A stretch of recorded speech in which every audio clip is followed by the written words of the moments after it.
Now, it's no longer news that Nigeria is struggling with a kidnapping epidemic, with thousands of people abducted every year and held for ransom.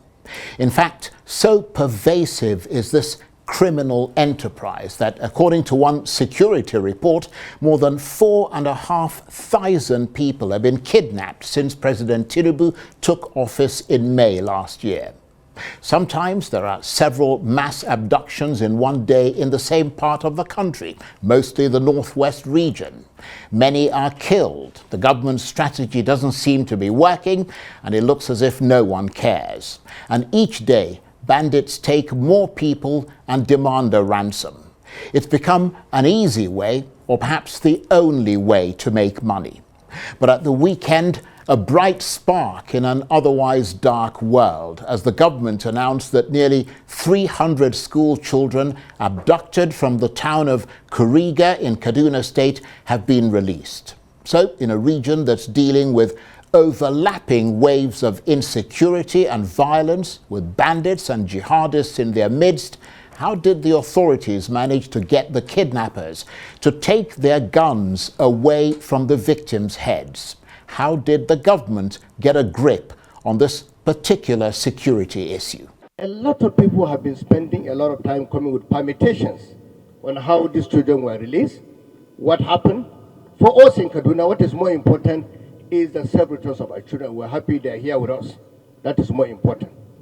And I want us to please continue to support our armed forces and the entire security agencies in our own country. They are doing extremely well. Governor Agencies-Sani, the governor of Kaduna State, joins me now on the line from the capital, Kaduna. Governor, thank you very much indeed for joining us. I know it's been a very busy day for you. I mean, you are a bit late, let's face it, but you're here. And that's the important thing. But I hope you can hear me loud and clear. And congratulations, a very auspicious day, securing the release of these children. Do we know the condition that they're in after 17 or 18 days in captivity? Thank you very much, my brother Charles. First, we have to give glory to God for the safe return of our children back home. They were in captivity precisely for 16 days. And of course, I have to start by thanking Almighty Allah. I will also have to appreciate our President Bola Ahmed Tinubu, who from the beginning of this incident, since when the abduction happened, until they were released, he was with me all the time on phone, discussing with me, and he shared the pains and worried with us, and he showed a lot of leadership. I also have to thank the National Security Advisor, Malam Nuhu Badu, as well as the service chiefs and other security agencies, the police, as well as the DSS. So for me, we are happy today because since yesterday I was with the children, and today the military, under the able leadership of GOC, One Mechanized Division General Saraso, handed over the children to me officially this afternoon. As we are speaking, the children are in high spirit. We have been discussing with them. The families are also happy. Everyone is happy. Sadly, we lost one person. That is Malang Abubakar, who is their head teacher. He couldn't make it. He falls sick and he died in captivity. But the 137 children abducted, they all returned back home safely. For us, we're happy, and the families are also happy. Well, thank you for setting that out for us, Governor. And I suppose a question that's very pertinent and on the minds of many people is, were they rescued by security forces or were they released by their abductors? I think this question should go to the security agencies, particularly for me, the most important thing, Mr. Charles, is as a governor, the most important thing for me is the protection of lives and properties and dignity of the people of Kaduna State. So when the incident happened, I rushed to the service chiefs, the NSA, the President of Nigeria, and everyone that can help. Today, I am happy that they have returned back safely. I didn't want to ask anybody question. I even cautioned a lot of people that were asking the question, because you need to see the families, you need to see the children, you need to see how happy they are.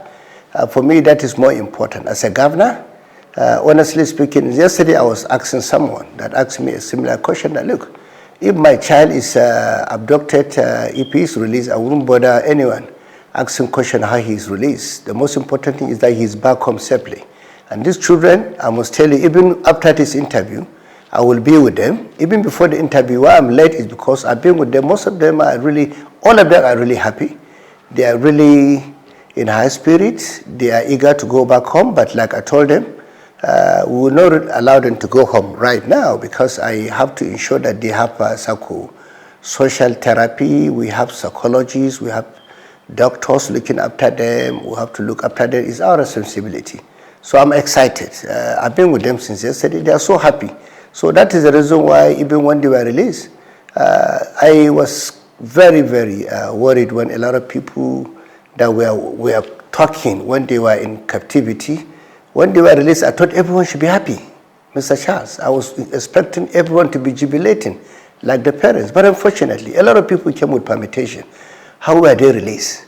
Was there any gun battle? Was there any battle between the military and the bandits?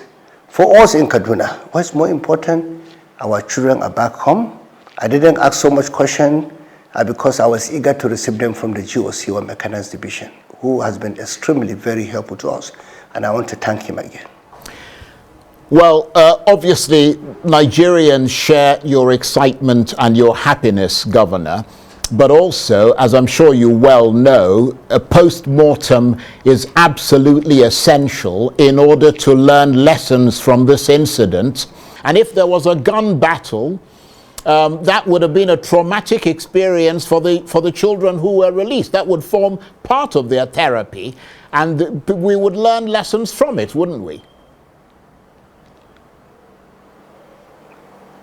Mr. Charles, as I'm speaking with you, honestly speaking, in the next 15 minutes, I will be with the children. They are all excited. They are waiting for me.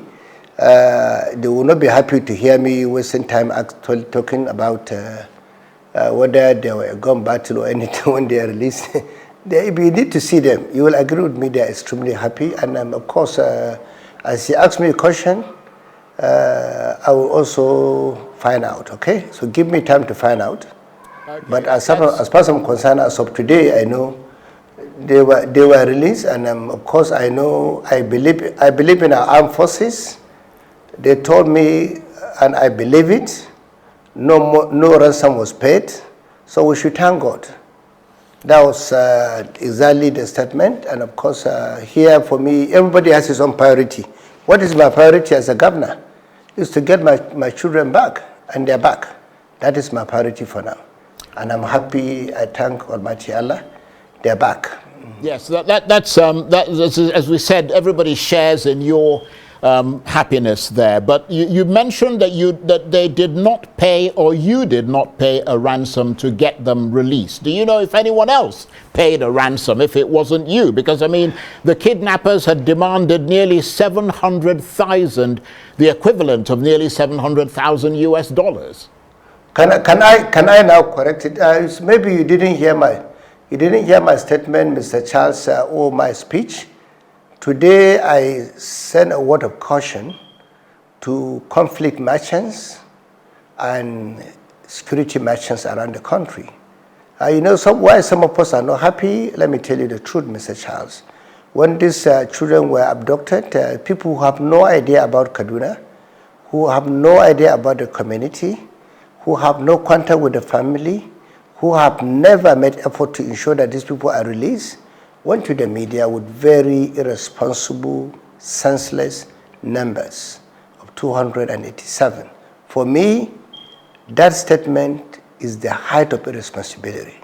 So that's the reason why I believe there are still some conflict merchants who might not be happy that these children are back home safely. That is my position. And these people, instead of them to celebrate, because when the children were abducted, millions of people were concerned. I thought it was genuine. When these children were back, I didn't see this kind of celebration. And the conversation have shifted to another thing that is petty to me. We are talking about the lives of the children. That is why I'm worried. And the same characters that went to the media talking about 287, I thought by now they should now be ashamed of themselves because the children are back, and they told the whole world that only 138 were abducted. But guess what, Mr. Charles? Few days ago, some conflict merchants and insecurity merchants were in the media, including foreign media, spreading lies, propaganda, everything, that 287 children were kidnapped in Kaduna. Can we now call those characters that were doing such kind of propaganda as far back as 3 days ago? I would call them media, the journalists. Some of them say they are experts. How can they be experts? Working on speculation, working on propaganda, working on hearsay. I thought experts should rely on facts and figures. That means they're not experts. I call them insecurity merchants. And by the grace of God in Kaduna, we will never hear something like this. Let me draw your attention to Kajuru incident. Once some people went to the media and said 87 people were kidnapped in Kajuru in Kaduna State. Let me also make it clear to you, that was also a figment of their imagination. There was not any 87 people that were kidnapped in Kajuru. I must tell you today, I'm still laughing at them. Okay, well, I'm the governor. Just like I was laughing at them. When they called the 287 people, I was laughing at them. Yeah. Because as a governor, I know exactly the number of the students in Kuriga, primary school and secondary school. I know the people that went to the assembly that morning, but I didn't join issue with those conflict merchants because I know they are doing that for their selfish ends. Yeah, well, again, yeah. The same merchants last week. Let me say something. I must say something, Charles, since you called me here. The same characters, if you notice some of them, they say they're expert. They are talking about safe school. They say, why is it that most of the schools are not fenced? When I became governor, precisely 8 to 9 months ago, in Kaduna alone, I inherited over 2,000 schools that need to be fenced. As we are speaking, in 8 months, I'm working fencing most of the schools. I inherited 2,400 schools that need to be fenced as a governor. Has anyone asked question? Has anyone did his investigation? So we don't respond to speculation, Mr. Charles. I've been around for a long time. You know it very well. Thank you. That's one of the reasons, Governor, that we brought you here to be interviewed so you can set the facts straight. You can give us the facts and inform the Nigerian people about the facts as opposed to the speculation. And since we're on that path, since we're on that path, I mean, what do we know so far about the kidnappers? Because obviously we need to know about them in order to prevent this from happening again. I mean, are they different types of kidnappers in different areas? Are they affiliated with terrorists? What do we know? I think after this incident, we are working toward a national security summit. We are calling for National Security Summit where all the security agencies in Nigeria will converge together. And I think that will be a bigger opportunity for some of us to ask questions. And I think I will also escalate because as I'm speaking with you, yesterday when I saw the GOC, honestly speaking, my concern when he saw me, let me repeat it again, was to receive my children. I probably will have asked him the question. But at least I will try and ask questions again on those issues. But as a governor, like I said, everybody, journalists have their priority, governor has his priority, just like a medical doctor has his priority.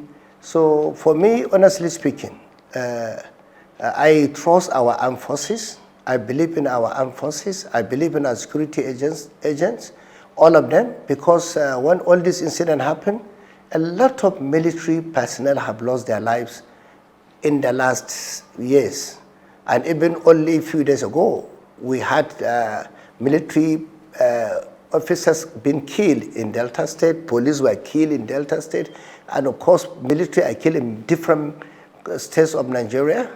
So we should always celebrate our military than to bother ourselves asking them questions on how they succeed or how they fail.